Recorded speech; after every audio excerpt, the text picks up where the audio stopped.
We want to welcome everyone today to the State of the Family Forum as we come together on behalf of San Antonio.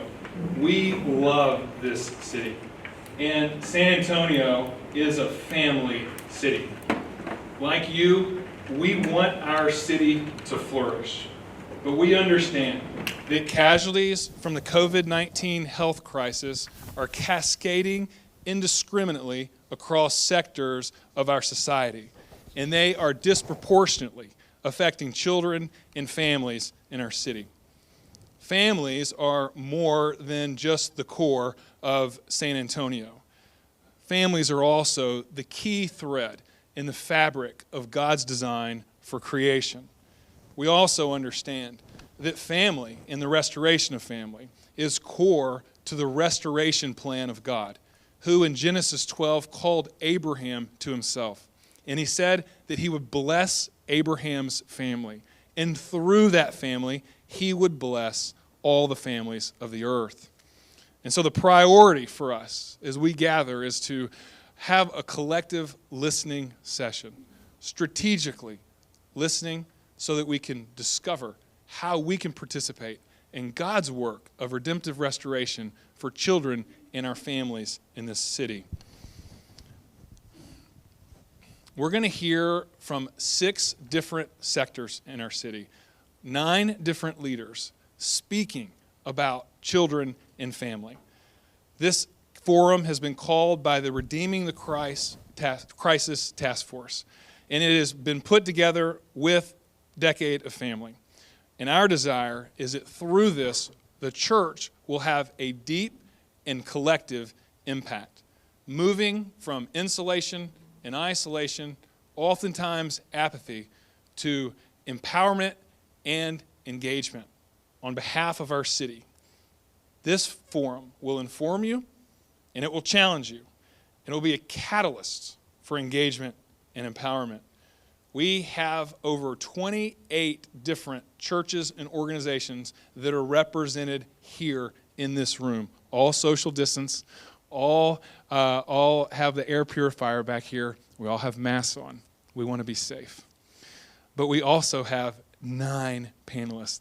I can't tell you how excited I am that we get to hear from you all. Thank you for being here. This forum is also being recorded, and we hope that you will share your voice on the video outside before you leave if you haven't yet. And we're going to share this forum with 100 different churches in our city so that 2021 can be a time of authentic, collaborative, and collective impact for children and families in our city. I am honored to have Jenny Lord here with me. She is the CEO of Chosen. It's a nationally recognized organization that cares for children and families in the foster care space. Jenny has an unparalleled heart for families, and she's a very, very valuable partner in mission in this city, our mission city. I want to ask you first, Jenny, as we get started, why is the flourishing of families essential for the flourishing of San Antonio? I believe that families, and God believes, knowing His Word, God knows that families are the backbone to our community, right? And truly, we can't have a flourishing city without flourishing families. I was speaking with somebody recently in the Economic Development Foundation and talking about we can't attract businesses to this city if families are not strong. Families that are strong build a strong economy. Families that are strong make a huge impact on our city. You can look around at the moral decay that we see everywhere and trace almost every bit of that back to the disintegration of families. So I believe, as Mitchell said, this is a time for the church to shine, a time for the church to be called back to discipling families so that we can strengthen families in our city. Today I have Jennifer Smith here with us from the South Texas Alliance for Orphans, and I'd like to ask you, Jennifer, how have the unseen children and families in our city been impacted through this crisis? Thank you, Jenny. Thank you, Mitchell, for this time. I want to share this with you guys. Emergency placement for a sibling group of 5 ages 2 newborns, a 4-year-old, a 9-year-old, and a 10-year-old. Emergency placement for a 16-year-old. Emergency placement for a 4-day-old. Another emergency placement needed for twin 2-year-olds. An emergency placement needed for a 14-year-old. Another one for a 17-year-old. Yet another emergency placement needed for a newborn and another newborn. Emergency placement needed for a sibling group of 2, ages 13 and 17. Emergency placement needed for a 16-year-old. Emergency placement needed for a sibling group of 4, ages 5, 11, 12, and 13. Another one needed for a 1-year-old. Another one needed for a 4-month-old. Another an emergency placement needed for a 15-year-old. And yet another one for a 2-month-old. These are referrals that came down from Child Protective Services last week for Bexar County kids needing Bexar County homes. This is what has happened in our community due to Corona. It was already happening, and it has gotten even worse since Corona has hit. That's not the end. 185 youth aged 18 to 24 are homeless. That's up from 45% from last year. 152 unaccompanied youth ages 0 to 17, that's up 55% from last year. 26 parenting youth are homeless right now. That's up 73% from last year. My name is Jennifer Smith. I'm the Executive Director of the South Texas Alliance for Orphans. We serve and equip the church to fulfill their biblical call to care for children and families impacted by the foster care system. As our community has altered our entire way of living to flatten the curve in COVID, we have drastically increased the curve for all factors that lead to child abuse and neglect and family crisis. Domestic violence, mental health crisis, drug and alcohol abuse, financial instability, housing instability are all factors that lead to children being abused and neglected and needing foster homes in our community. Now, couple that with quarantine orders, which have slowed if not stopped everything that are the safety nets for these kids and these families. All agencies have had to stop or slow down recruiting foster families. All measures that support foster families have slowed. All treatment of children with trauma in various ways has been altered or slowed down. So all the factors that not only help create capacity for our kids, but help our kids heal have been dramatically impacted by Corona. The great news, though, is this room and this panel is full of amazing, passionate people who will find a way to serve children and families despite whatever is happening in this community. And that's the encouraging part that you need to hear. Agencies have pivoted their trainings online. Foster families are doing support groups via Zoom, meeting in parking lots to give each other support. Amazing things are happening despite all of the crazy that's happening right now. You see, we serve a God of proximity. He sees hard places and broken people and goes towards them, not away from them. And we will too. It's who we are. And so if you want to get closer to kids and hurting families, I would encourage you to connect with one of these great organizations up here or with us at the South Texas Alliance for Orphans, and we can help your church find a way to walk alongside one child and one family for the next year, and we will radically change a generation. Thank you very much, Jennifer. As you note, on the one hand, we should acknowledge that there are families and children that are flourishing during this time. But the reality is that many are not, and most are not. And you mentioned mental health. At this time, I want to ask a question to Doug Beach, who's the board president for NAMI, the National Alliance for Mental Illness in San Antonio. I'm going to start with a quote, Doug. It comes from the medical field. Dr. Ed Parada, who's been an ER Methodist Children's Hospital doctor since 1997, he says this: about 10 years ago, we would see 1 or 2 children per month with either suicidal thoughts or attempts. Now, we are seeing several per day. Last week, we were holding 9 children in the ER awaiting placement into pediatric psychiatric facilities. There is a marked increase in the number of children struggling with these thoughts and acting on them. Doug, can you give us a window into mental health in children and families in our city? Sure. Thank you, Mitch. The situation that Dr. Parada describes is both heartbreaking and alarming, but it's not limited to just children. In a normal year, 1 in 5 adults will experience a mental health disorder. So in a church with 500 members, that's 100 individuals that will experience a mental health disorder this year. So what's the impact on families and individuals when somebody in the family lives with a mental health diagnosis? Well, first, the negative impacts of serious mental illness are not limited to the person with the illness, but extend to all the other family members. Family members or relatives take almost all the responsibility of caring for the person living with the illness. Second, caring for a person with mental illness takes a substantial toll on the social relationships, employment, income, and psychological well-being of the family. Third, children of people living with a serious mental illness have a higher risk of developing physical and mental illnesses for a variety of reasons, including stigma, financial difficulties, the burden of caring for ill parents, and sometimes genetic vulnerability. Fourth, research shows that strong family systems reduce the impact, not the incidence, but the impact of mental illness on the whole family. So how has the pandemic affected our mental health? In a survey that Mental Health America has conducted over the past 9 months, January through September of this year, where they surveyed over 1.5 million people, these are some of the findings. The number of people looking for help with anxiety and depression has skyrocketed. Over 300,000 people who took this survey, and that was a 93% increase over 2019, when 500,000 people took the depression screen, and there was a 62% increase over 2019. Today, there are more people reporting frequent thoughts of suicide and self-harm than have ever been recorded by this Mental Health America screening program since it was launched in 2014.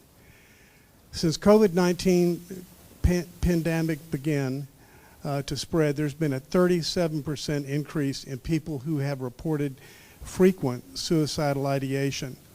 In September, 2 months ago, 37% reported having thoughts of suicide more than half or nearly all day. Young people are struggling the most with their mental health. Rates of suicidal ideation are especially high among youth. People screening at risk for mental health conditions are struggling most with isolation and loneliness.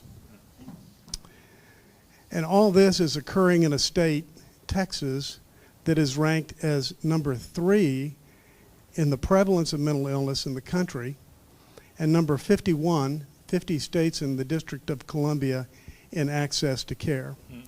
So if there was ever a need for faith communities to come together and to engage, it must be now. Thank you, Mitch. Thank you, Doug. It's very sobering. We all know that this pandemic has had a profound impact on schools, children in schools. Today we have DeSelly here from the South Texas Children's Home, also known as Stitch. And DeSelly, if you could just talk a little bit about the impact of this pandemic on families and teachers. Thank you, Jenny and Mitchell, for the invitation to share with you all today. I have to take deep breaths frequently because it's overwhelming. The statistics are just cascading. Our families, I've been in the mental health field for over 10 years. And this year has been really the first year that I've experienced just an outright assault on the families. They've experienced financial hardships. They have had to forego family gatherings.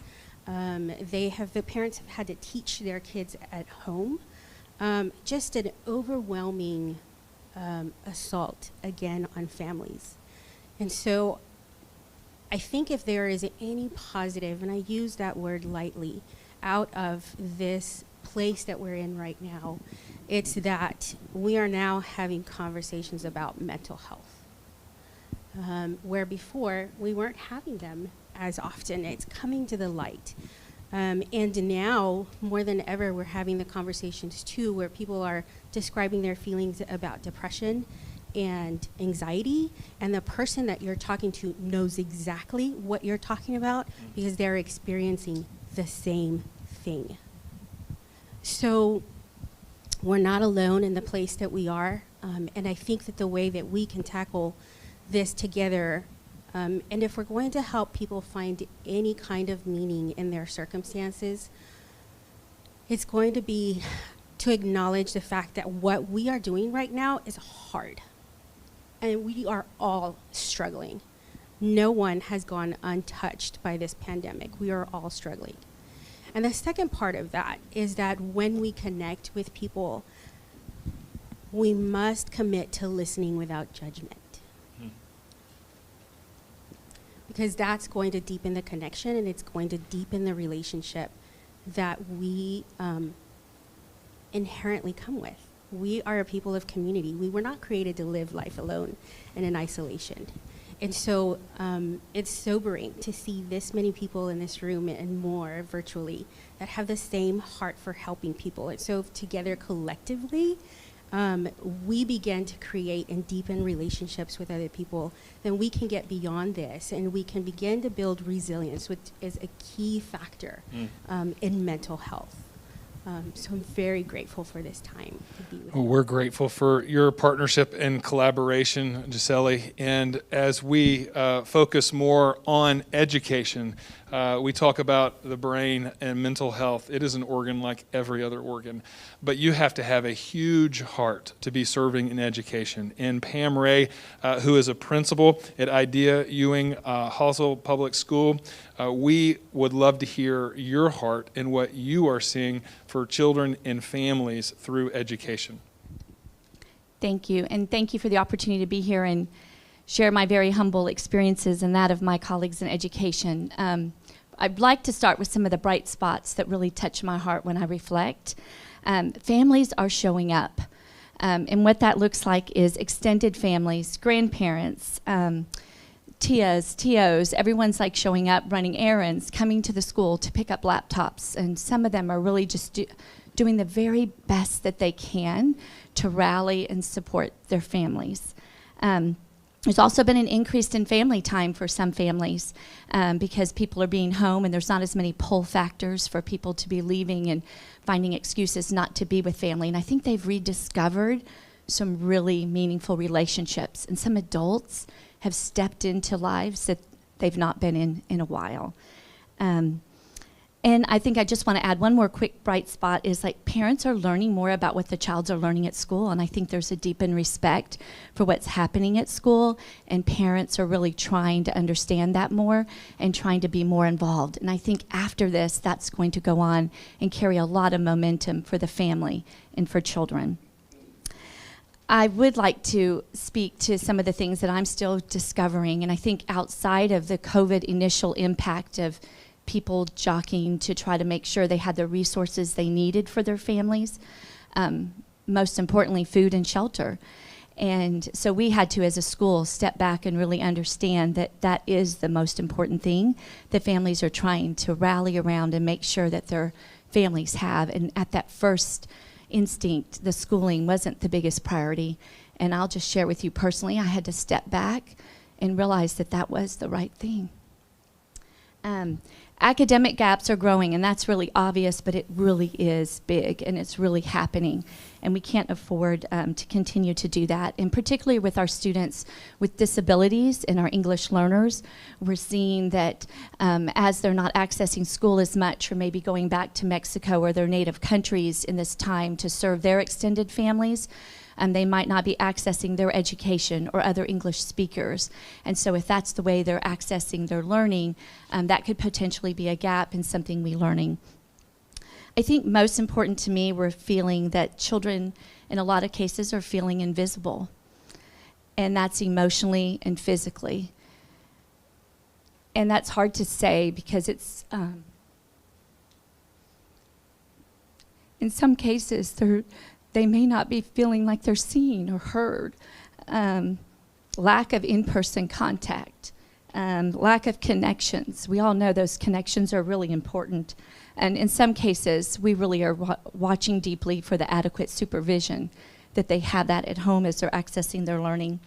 And I think connected to that are those secure attachments for adults, parents, grandparents. If they don't have access to those people outside of their families, I believe that those adult figures in children's lives, in parents' lives, those secure attachments might be very limited. And I'll round up by just saying that people feel overwhelmed. Children feel overwhelmed, parents feel overwhelmed, grandparents feel overwhelmed because they're trying, but they don't have the skills they need to access the technology that's needed, the resources, organization, managing everything that's at home. And I'd like to also add in there, and I'm glad you brought that up, Araceli, about the staff. I think teachers are really carrying a big burden also of their families and balancing the big hearts they have to still change the world for the children. And so I'm just really thankful that there's such a community of people in San Antonio that are really stepping up to recognize that we can all work together and we need to respond. Thank you. Pam, thank you. I think I echo everyone's collective voice here and just recognizing that the schools and the educators, you have one of the toughest jobs in this pandemic of anybody. The work that you're doing for our kids, like we see the extra jobs that you're having to do, and we just applaud you. Thank you. I also want to introduce Officer Doug Green from our SAPD force, and he is going to talk to us today with a new beard about security and families during this time. Thank you, Jenny, and thank you, First Pres, for giving us this opportunity again to speak on this important topic. I also want to thank all the veterans that are amongst us and are watching right now. Thank you so much for your service. The devil has his crosshairs on the family. He knows if he can hit that, he can do a lot of damage. And as was mentioned, you can tie the crime in our community to destruction and hurt in the family. Whether it be a shooting, whether it be a robbery, whether it be a theft, if you get to know the person who committed that crime, everybody's going to have something in common about some kind of trauma that they've experienced in their family. But I'm so glad that someone said, in this world you will have tribulations, but take heart, be of good cheer, take comfort. I have overcome the world. We are doing some good work here in San Antonio. There's a lot of work to be done, and the workers are few. And so that's why I'm so glad that we're doing this, because we need to gain more workers to come in and help us in this battleground to help our families here in San Antonio. One thing that I'm very proud of, and as I look back on it and I see God working, is the San Antonio Police Department's Handlewood Care program. We started this program with the schools. The schools have such a vital responsibility, and they are true heroes in our community. And that is where a lot of our outcries come from, is from those teachers and those counselors who connect with those kiddos. So with the Handlewood Care program, we have police officers that are out there, and when they respond to that family violence and they see those little kids there, they will send a notification to the school. So the school counselors can jump on that trauma immediately and break that cycle. And so yes, we do have a lot of work. Jennifer, as you said, with your report, we get a night CID report. Night CID are our night detectives that I have to look at every day. Every single day here in San Antonio, family violence, child abuse, every day. So the work is plenty, the workers are few, but again, take heart, be of good comfort. We don't mess around here in San Antonio. That's right. We love family, and we're going to go to work, and I'm so excited to learn from all the panelists, and I'm so excited what the results are going to be from today's gathering. Thank you, Officer Green. We turn our attention to another officer, Jeremy Spencer, who is the family violence instructor for the SAPD Training Academy. And just a quick note, when Jeremy and Doug showed up in their ties and suits, it just added to my intimidation. You guys are looking sharp, and we're grateful for you. So, Jeremy, could you give us a perspective on domestic violence in the casualties that are cascading from the COVID-19 health crisis? Good morning. It's a pleasure to be with you all this morning. My name is Jeremy Spencer. I'm a police officer with SAPD, as the good pastor mentioned. I've been in law enforcement for 12 years. I now work as the family violence instructor for SAPD. My position involves training cadets as well as current officers. I help develop training curriculum, study national and local trends. I work with investigators, prosecutors, advocates, victims. We work to develop and refine training and to inform department policy. Before I discuss what SAPD intends for the state of the family, I'd like to define family and domestic violence and briefly provide some context. Family violence is willful behavior. It's part of a systematic pattern.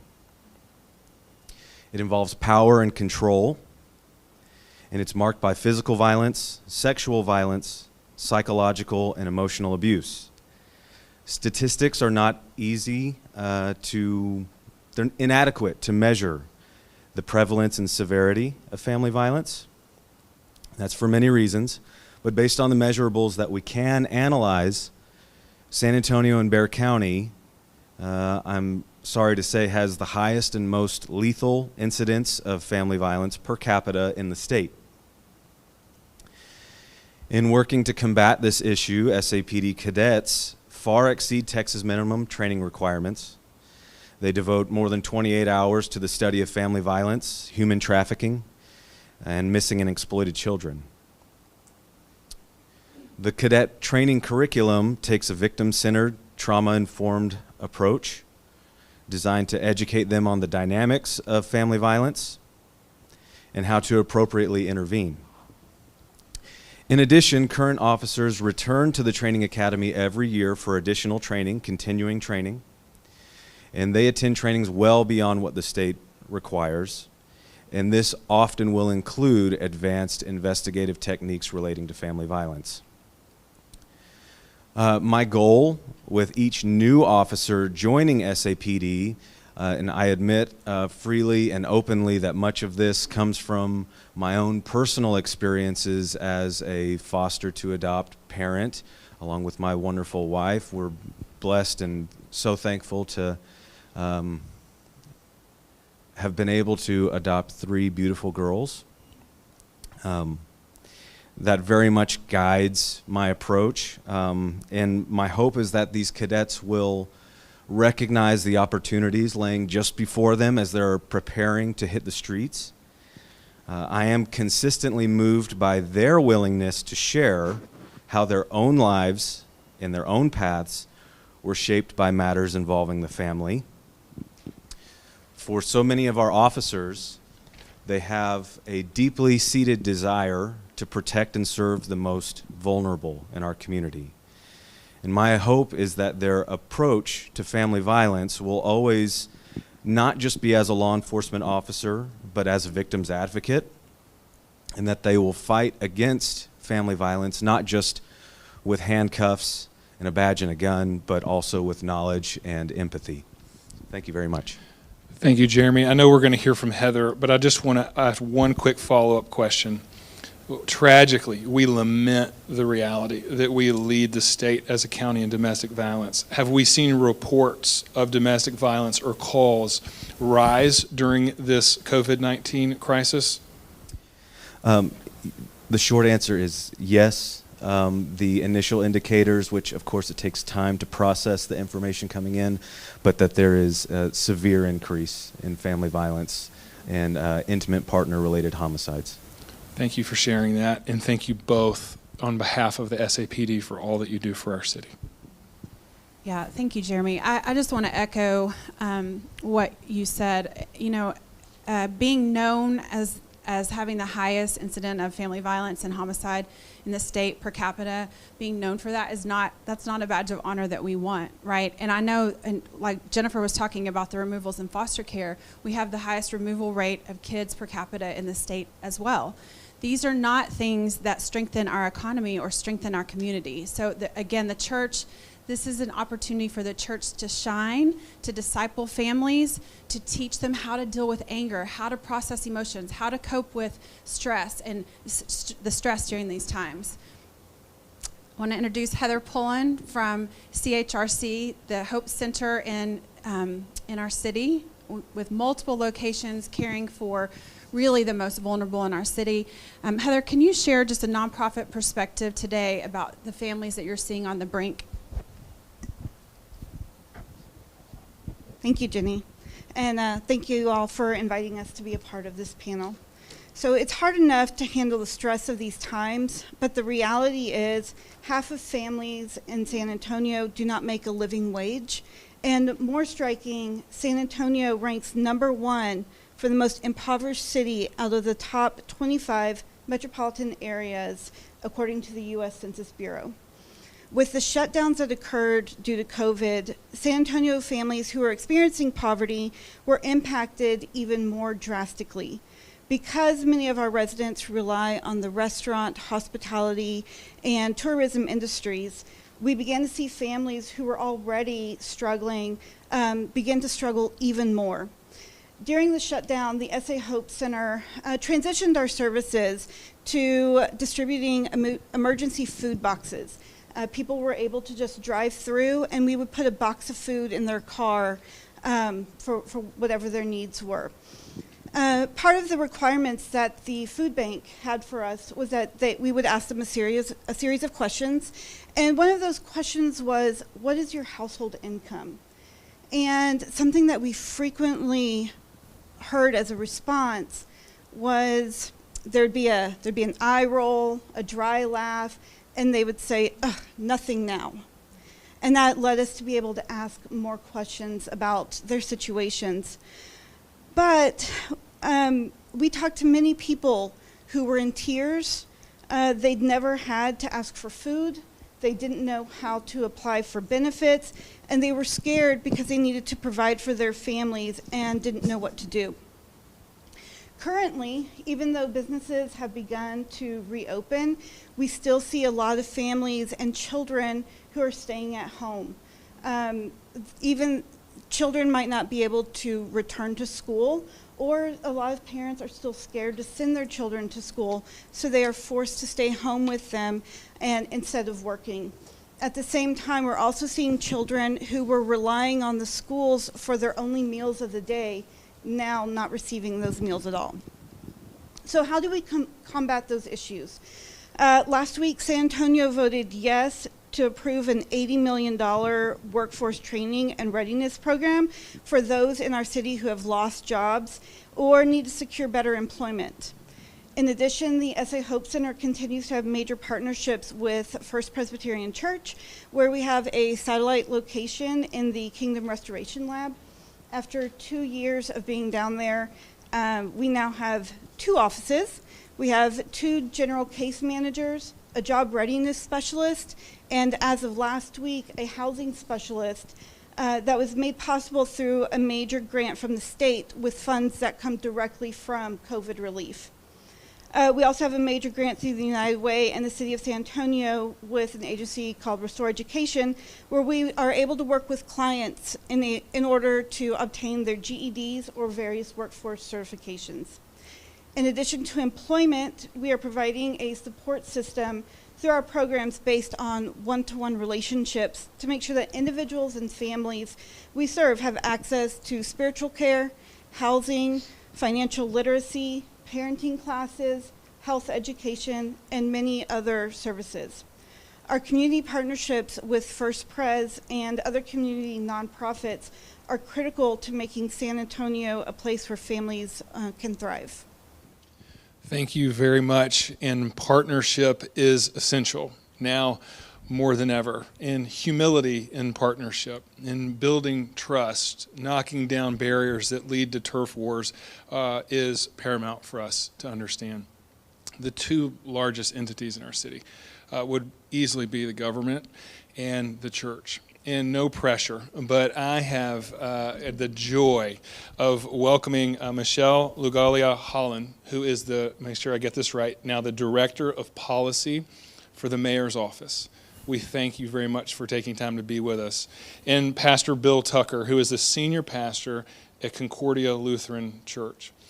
And the same question as we conclude this panel time goes to both of you. And as they're answering, we want to encourage people that are present and those online to think about questions. The last part of our time together will be interactive, collaborative conversation. But to both of you all, with a heart of gratitude for your leadership, I ask, what is the role of the government and the church in caring for families that are afflicted by the casualties that are cascading into all of life from the COVID-19 health crisis? Michelle, you want to go first? Thank you for having me.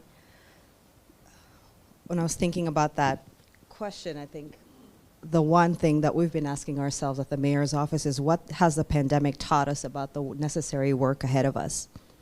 We all saw the viral picture of hundreds of thousands of families lining up at the food bank. Many of our fellow residents who lead social service agencies can likely attest to the strains their families and their organizations are experiencing due to the impact of the pandemic, and we've heard a lot about what that looks like from different facets today. As a parent, being abruptly thrown into the juggle of keeping up with the demands of working remotely, while supporting my children with their schooling and ensuring that they are fed and spiritually sustained, has been an incredible challenge, and we've heard you talk about that today as well. And I am one of the lucky ones that has the privilege of having the necessary resources to manage it all. But what about those families without the necessary resources? Our entire community has been touched by the pandemic, which in San Antonio has triggered record unemployment, permanent and temporary business closures, and unprecedented school closings. The toll on our families, specifically our most vulnerable families, has been tremendous. In many ways, the pandemic has exposed troublesome fault lines and vulnerabilities in our community's foundation, which, truth be told, we know have been an unfortunate part of the San Antonio story for a long time. When it comes to our families, these root issues, low-wage jobs, low educational attainment, limited access to health care and coverage, have led to poverty, economic segregation, and racial inequities, and have jeopardized their ability to thrive through adversity. So where has that left our families? Too many families in San Antonio have been and are living on the margins, without secure access to basic human needs: food, water, electricity, internet, and shelter. And to give you a sense of the scale of that, when the city of San Antonio set up the Emergency Housing Assistance Program that supports families to be able to afford and pay their rent during the pandemic, despite of the fact that they've lost their jobs, and to also support them through utilities, the burn rate for that fund was $2 million a week. $2 million a week. That's how quickly families fell into the valley. The pandemic's impact in our community has definitely made things worse, but it is very clear now that we need to figure out how to show up for our families to support their recovery, not just now in response to this crisis, but our solutions have to address where we struggled in the past and have in mind the reality we want our families to thrive in beyond the pandemic. This is how we wrap our arms around our families. The reality is, even before the pandemic, 60,000 families were lining up at the food bank to get food. So we must do our work. We must wrap our arms around our families in transformative ways that address the long-standing root causes of their distress. Strategies that fail to do so, that do not build our families' resilience, will leave us right where we started. The pandemic has reminded us that we need to invest directly in families, specifically our most vulnerable families. Back to normal is unacceptable. Our pre-pandemic normal was leaving too many families behind. I was happy to hear you bring up Prop B. That was something that the mayor's office championed because we saw the need for a transformative solution that reached beyond the crisis that our families are now. Addressing the low wages that they were earning before, the dependency on jobs that were not able to allow them to support their families and themselves, has led to the escalation in the need of services during this time. And so Prop B, which I don't mean to correct you in person or in public, was a $154 million investment in our families to give them an opportunity to be able to earn more than a living wage, to have jobs with benefits, to have jobs that allow them to do more than support their families and make their bills, but to allow them to actually enjoy a career in which they're able to flourish. And we know the impact on the mental health and psychological well-being when our families are proud of the work that they do and are able to sustain their families as well. So we're excited about what that new beginning is going to look like, in addition to the other investments that we've made as a city to make sure that we're addressing the issues that I've just covered today. Thank you.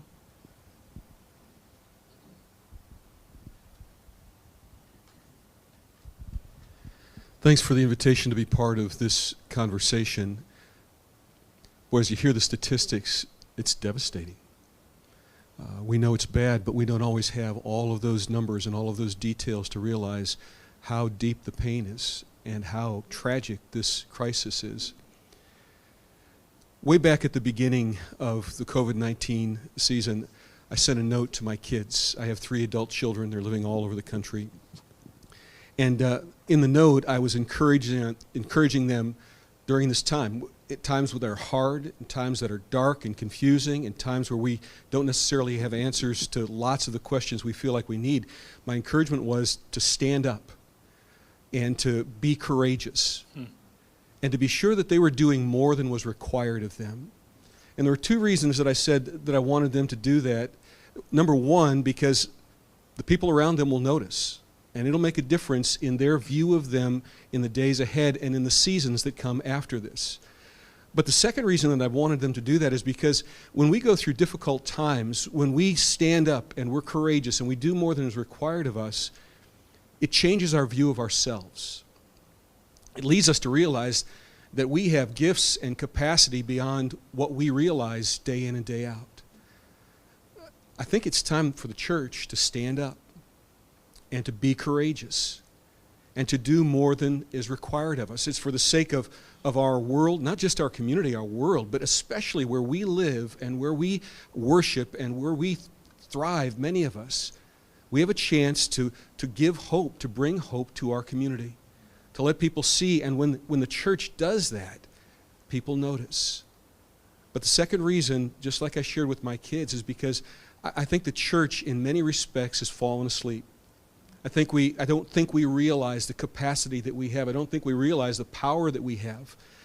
You know, there are 2 things that strike me as being keys to that. If the church is going to stand up, if it's going to be courageous, if it's going to do more than is required, that means, number one, that we've got to love courageously. I loved when you talked about Jesus saying we're going to have trouble, but he's overcome the world. Well, the other thing that Jesus told us is that his followers will be marked in this world, and they're going to be marked by love, that we love the people around us. And so we need to love courageously. But the other thing that I think is even more difficult than loving courageously is that the church needs to collaborate. And I don't just mean within our individual congregations. My goodness, if you've been in a church, you know that that's tough all of its own. But I mean the churches of this community need to collaborate. We need to work together to accomplish more than we could ever accomplish on our own. You know, collaboration is hard, and it doesn't necessarily come naturally. And Mitch, I appreciated when you talked about humility, because collaboration requires tremendous humility. We all want to do it our own way, right? And we all have thin skins when it comes to somebody thinking they have a better idea. But we've got to rise up and be courageous, and we've got to collaborate. You know, when Jesus was praying just before his arrest and he went to the cross, he prayed for the church. And you may remember what he prayed for. He prayed for unity. That the people who follow him, by following the teachings of his disciples, that they would be unified. That's what collaboration is about. And I just can't begin to imagine what happens if the church, the Big C Church of San Antonio, begins to collaborate and love courageously. We can make a difference. We can reverse some of these terrible trends and unbelievable statistics. Thank you for sharing your heart. And I would just add that I believe that God has prepared the church. He's made us for this moment. That in the same way he sent Joseph to Egypt to prepare the way to provide during the famine, that we have veritable Joseph storehouses in our church. And the deepest reservoir that we have is the gospel, deep love. We're going to move to a time of Q&A. Jenny is going to take the questions from here. We're going to start with a question from online. So if you would like to ask a question here, please make sure you have her attention. Panelists, I can't thank you enough for being here. And please remember that this is the beginning of a conversation, a beginning of collaboration. No one can fully answer every question. We want to hear from everybody. But our first question that came in, Bill, is for you, and I'm going to ask someone else to follow up as you feel led. As pastor of the church, it's essential that we have our people find their highest and best roles in redeeming this crisis and really advocating for families. How have you, as a senior pastor, found your highest and unique best role in empowering your congregation to find their highest and best role for marriages and families? I'm chuckling, Mitch, because as I hear all of this information, I don't think I found my highest and best role. There's a lot more that needs to be done by me and in my congregation, and I think in all of our congregations. But there are four kind of strategic areas that where I believe we as a congregation at Concordia need to invest, and I think others need to consider. Number one is in strengthening marriages.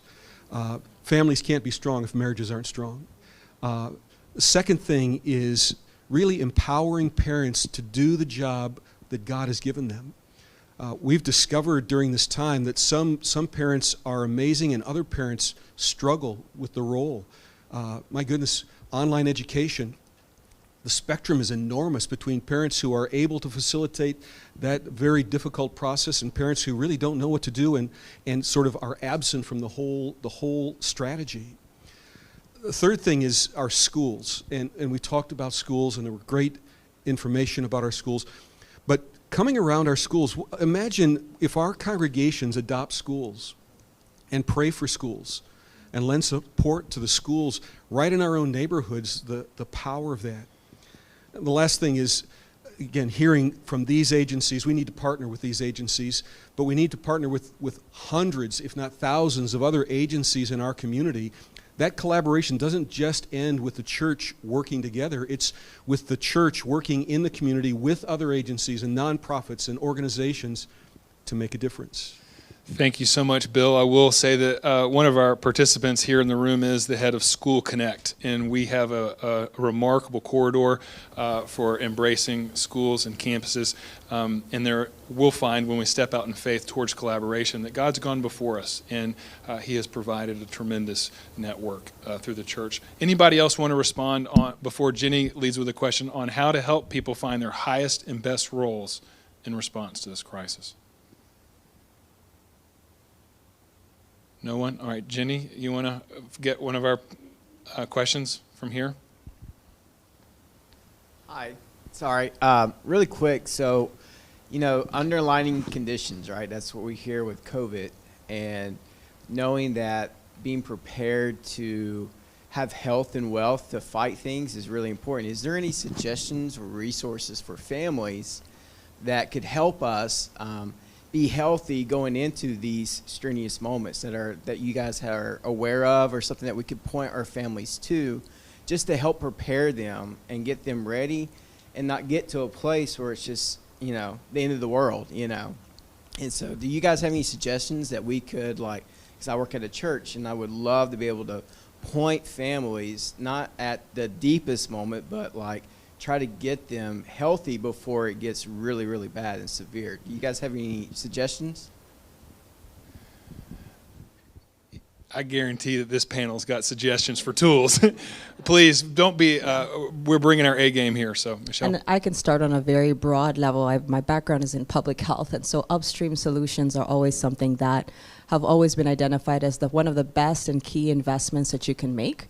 And some of what we're thinking about at the mayor's office is how can we think about our investments now that are transformative, that are really address root causes, so that when we can't deny that we're likely going to face continuous adversity, whether that's a pandemic, whether that's a natural crisis, whether that's something happening even just within families. And so how do we equip families to be resilient from a health perspective, from a financial perspective, from a social perspective, from a mental health perspective. What are all the levers that we can be investing in to make sure that when families face adversities, they have the resources, internal and physical and external, that allow them to thrive through that. So from the city's perspective, you'll see that many of our investments, whether that's our economic development department or our metro health department, or many other departments, are really focused on thinking about that type of investment in our communities. A lot of the underlying conditions that we hear for those who are disproportionately impacted, that end up dying because they've contracted coronavirus, are tied to chronic illness. Chronic illness and diseases that are preventable if we address them early enough, like diabetes or asthma and heart issues. And so our Metro Health Department is really pushing on preventative measures and preventative programs in our community that address community health issues. So that's one way, and I can, if we can get your information, I can make sure I point you in the right direction so that you're aware of what some of those resources are. From a financial perspective, and I'm sure other folks can probably jump in at the other type of services that help families thrive and become resilient. There's a lot of organizations in our community who think a lot about helping families, even families on the margins, build their assets and to be able to get better access to jobs that allow them to have a nest egg or to be able to develop a safety net so that they are able to have emergency dollars when they are in crisis. That's a lot of hard work. We have a lot of work and a lot of catching up to do in our community. But there are organizations that are working specifically with individuals and families to have that financial conversation and to help them figure out how to get in a place. And we're excited about linking those type of efforts to our workforce efforts. So as families begin to earn more, that they are able to begin thinking about their future in a different way now that they may have some of the resources that they're able to be able to do that. But there's so many underlying isms that drive what makes our communities vulnerable. I'm sure there are other folks here that can tie to them. I'm going to pass this mic down to Doug. He can use this mic. Okay. Oh, and I just want to say, isn't it humbling that the mayor's office is represented here and in this with us? What an amazing gift in our city. So thank you. And Doug Beach will share, and then I think Jennifer Smith. Thank you. You know, talking specifically about how families can prepare themselves, and especially in the context of faith communities. This year, through the Pathways to Hope conference that we hold in August, this was the 5th year, we had over 2,600 people tune in virtually, and one of the things we talked about was how do we begin a program in San Antonio that's become very successful in St. Louis. It's called Bridges to Care, and it's based on clustering of churches coming together, educating themselves about mental health, equipping people in those congregations to be able to provide support. So we've kicked that off. The City of San Antonio, the Faith-Based Initiative, Ann Helmke's office she's been a great partner. And but it's also brought over 20 different groups around all over our community, from University Health System to the UT Health Science Center, Methodist Healthcare Ministries, Center for Healthcare Services, on and on. We've all come together to say, how do we launch this and support this in San Antonio to equip individuals in a congregation to be supportive, welcoming, inclusive, and engaged in mental health support. The real tragedy behind mental health and those statistics I gave earlier, where we rank number 3 in prevalence of mental illness in Texas nationwide, and last in access to care, that's our calling. I mean, that's what we're supposed to be doing right now, is equipping ourselves to support one another, because we know we have completely blown out all the resources. So you'll, if you have an interest in Bridges to Care and in your church participating, we initially were having 10 churches in 10 city council districts, 100 churches, 2 to 6 people in each church. And we didn't know how long it would take to get to determine what the level of interest is. We were blown away. Where we plan to have 1 or 2 start out, we've got 8 in formation right now. So I think it demonstrates the level of interest in San Antonio in kind of meeting this challenge. I would echo exactly what Doug said. That's what I was going to say. But the root cause is ACEs Nadine Burt did a great TED Talk on this. She's a pediatrician out of California. And she talked a lot about the kids she was seeing in her clinic who had asthma and allergies and ADHD and all these other things that they would normally medicate for. Actually, the root cause was trauma. And so there's no magic bullet for the adults in your life at this point. But as a community, the more healthy we become mentally, the more healthy we'll become physically. They are tied together. You cannot separate the two. And so there's a South Texas Trauma-Informed Consortium and the stuff that Doug's doing too, that we're going through congregations in various sectors. A lot of people are involved in that here too, to get all sectors of San Antonio trauma informed. Because the more as a community we become more educated on trauma, the better all the other factors will become also. But it's going to take time. Okay, we have a couple of questions online, and actually some people who are watching that are texting me personally trying to jump line. And we're just going to have none of that. Okay, none of that. The heart of people who are watching are asking questions about when will the crises that we are discussing become as important as wearing a mask and protecting ourselves in public.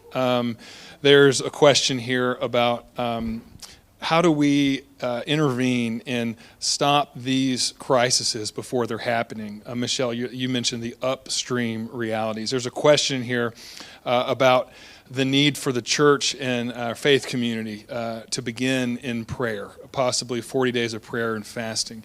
And before those first two questions are thrown out to you all, I do want to just make a mention on prayer.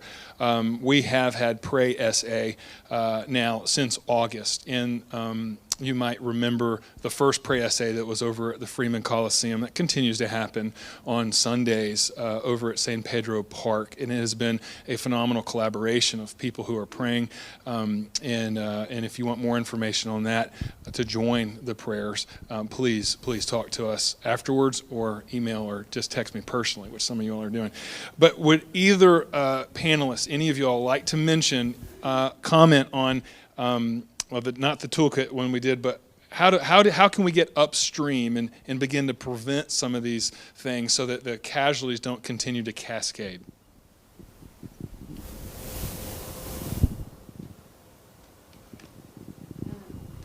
So Stitch Ministries family counseling is that upstream, where what we would like is for families to come meet with mental health professionals before they get to the point where they have to give up their children. We don't want them to be in that place.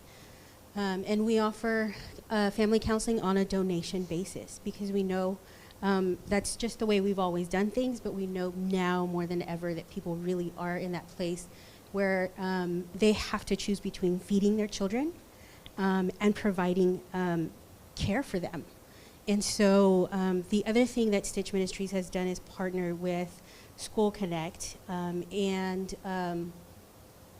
Raising Highly Capable Kids.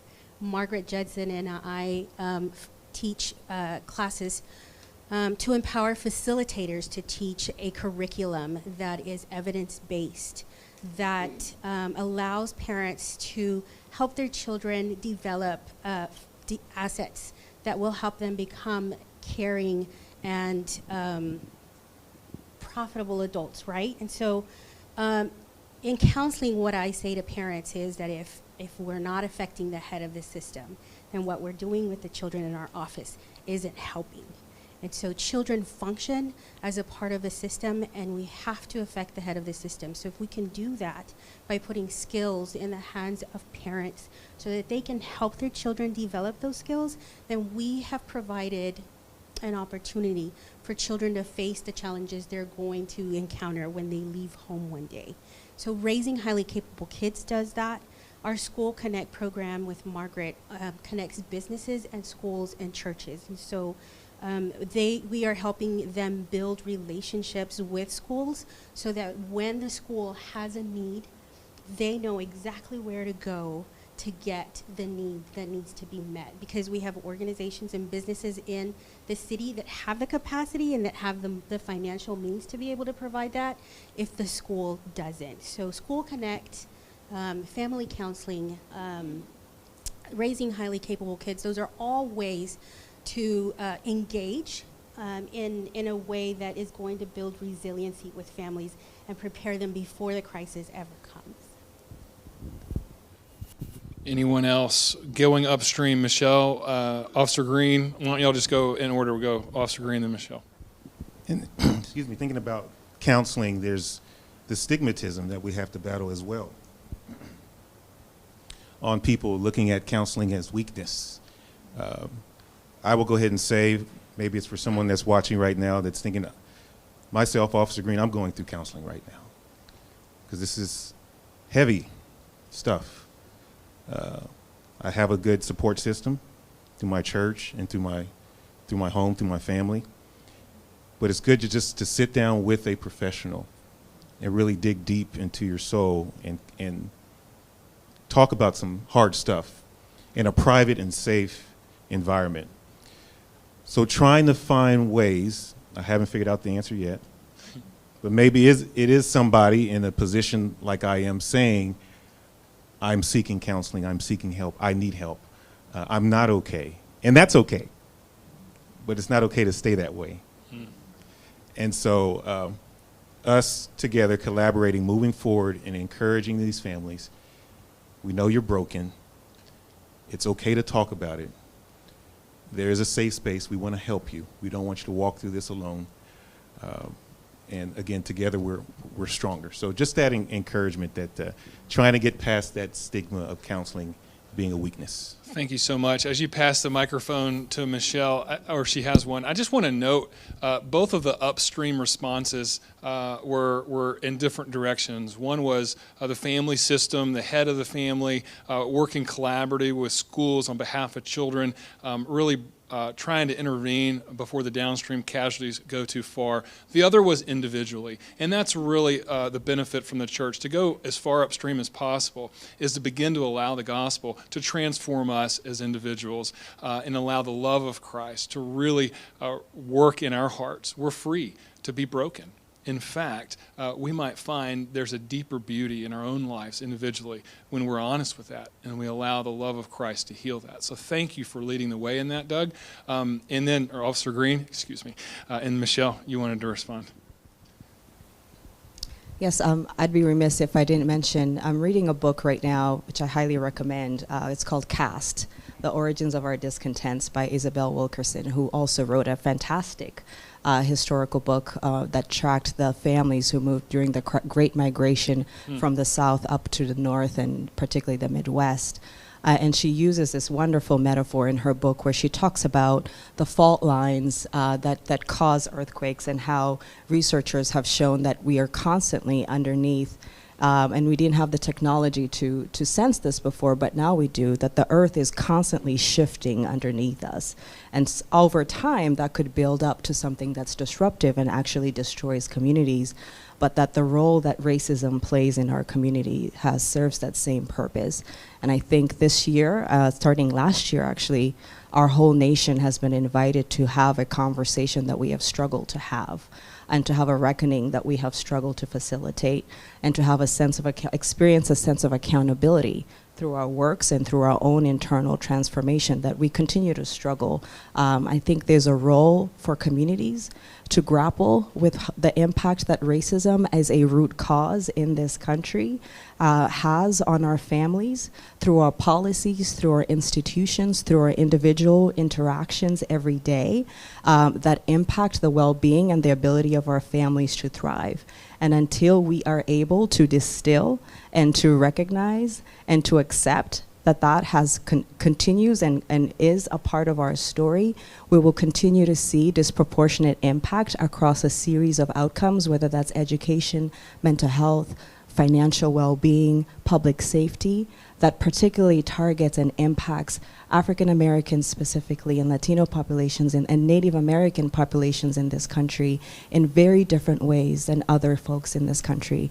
And so I really invite all institutions here, but even us as a city and as a government have to think about how our policies continue to be informed and continue to be driven and continue to build upon long-term, systemic, institutionally established racist policies and structures that keep us from being as successful as we can be. And I wish I could say that we've figured it out, and I wish I could say that it is a silver bullet for all of us to be cured and to figure that out, but it's a journey. But until we all rise up and say that that's something that we're willing to confront and begin to have conversations about, we're always going to miss the mark as hard as we try. Thank you very much for highlighting that. Bill, if you could pass that to Jeremy. And I would also, before you share, just commend that for all of us to take to heart. And there is no greater place than the church with the power of the gospel, where we can begin with our own personal, corporate, collective repentance for our own contribution and move forward into what you said in a panel you were on a few months ago, to be the beloved community that we are called to be. So thank you for that. Jeremy? We're talking about getting upstream as it particularly relates to family violence. One of the, I think, most important things that I can try to impart to our new officers coming on the department is the idea that when you are speaking to an abuser, you're not speaking to one abuser, you're speaking to generations of abusers. And often when you're speaking to a victim, you're not speaking to one victim, you're speaking to generations of victims in that one interaction. And so for us to recognize the kind of generational impact that family violence has on our communities, and then to ask ourselves, how do we intercede and how do we stop that cyclical kind of violence? And I would point to it's all of our responsibilities to have a proper understanding and perspective on family violence and a proper response to it whenever we are encountered with it. And I think that one of the long-standing ideas about family violence was one of the first studies that presented the idea of a cycle of violence, that there would be a period of building tension, a moment of violence, and then a honeymoon phase. And that was long pushed as the understanding of family violence. But what we recognize is that that is not an accurate picture of what family violence is like. And I would encourage you all, if you have your Google open or whatever, to look for the power and control wheel, is what it's called. And that is a much more accurate representation of what our victims are going through. And if you'll take some time to look at that power and control wheel, it illustrates how an abuser will systematically, again, take control of each part of their victim's life, be it financially or with the children, or through intimidation, physical violence. And so for each of us to understand that and see how we can intercede, whether it's through the schools or through the churches, and to find a way to give our victims their power back, I think is the most important thing. Thank you very much, Jeremy. And I know we're at the hour now, and there's no way that we could talk about all the tools that are available, all the opportunities that this crisis and the countless other crises afford the church to be the ambassadors for Christ that we're called to be. But we know this. We feel very powerless, but we know the one who holds all the power. One who is not surprised by how 2020 has turned out. And we want to conclude our time together in prayer and dependency. I'm going to ask Les Holland of Trinity Baptist Church, if you could please come up here. But we want to do so with also an invitation. You will get follow-up information. If you're here present, I hope that you will speak into the camera to the church on your way out. It's down in the garden. Please take a minute to do that. It won't even take you a minute. We need your voice. But to everybody that's participating, whether you're watching this now or you're part of the 100 churches that will watch this before 2021, we're in this together. We are made for this moment. And by God's grace, we can show His love, His design in being restorers and redeemers as we have been restored and redeemed by the love of Christ. So, Pastor Holland, will you please close our time in prayer? Mitchell, thank you and the coordinating team to Envision, and thanks to each of you. You are the ultimate upstream, Lord. You're the creator of the heavens and the universe. With a smile on your heart, you brought each of us into the world and everyone within San Antonio and the 7 billion across this globe. You have a way for us to win through your love and the resources that you provide.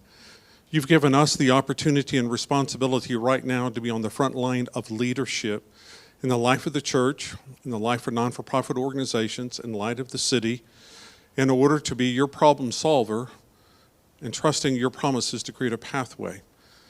Where there is scarcity, we pray that we may connect abundance. Where there are roadblocks, we pray that we will break through. Where there are wounds that become all the more apparent in the midst of COVID-19, we pray your healing upon structured racism, for gender equality, for the awareness of food equity, for the call and your commitment in the life of the church, how we are aware of how dependent we are on each other, which is our source of strength and not of weakness. Our dependence upon you, from which you give us the capacity to think and to feel and to do. May we then take this morning's conversation in such a way that we are further empowered to release your winning ways by our recognizing that we are to be part of your answer to prayer. May each one feel the stirring of encouragement in the midst of discouragement, the stirring of hope in the midst of despair. May we be there with our forms of ministries that are currently in place, but because of today's conversation, new ministries that either may form a re-collaboration, a redesign of those ministries in light of this partnership which is here. It is in the family, in the life of the family, whether it be with a dad and mom in the life of the children and extended relatives, or whether it be in other configurations, that you want to bring the heart where everyone knows that they belong. And we, within our hearts, have a passionate commitment for that to be made real. We ache for where we're missing, but we hope on bended knee and hands are out in service in order for that to become real. In the way of your Spirit, O Lord, for all of every tradition and faith, but for our gathered here in the way of Christ Jesus, we thank you. Amen.